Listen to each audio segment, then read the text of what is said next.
Sunod-sunod na operasyon ang ikinasa ng Southern Police District laban sa iligal na baril at pampasabog na nagresulta sa pagkakaaresto ng ilang sospek sa Taguig at Muntinlupa.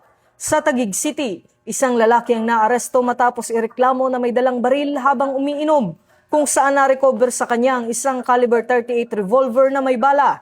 Sa hiwalay na operasyon, 2 kabataan naman ang nasa kote matapos makumpiskahan ng granada at isang 9mm pistol na may magazine. Mga bagay na may tuturing na malaking banta sa seguridad ng publiko.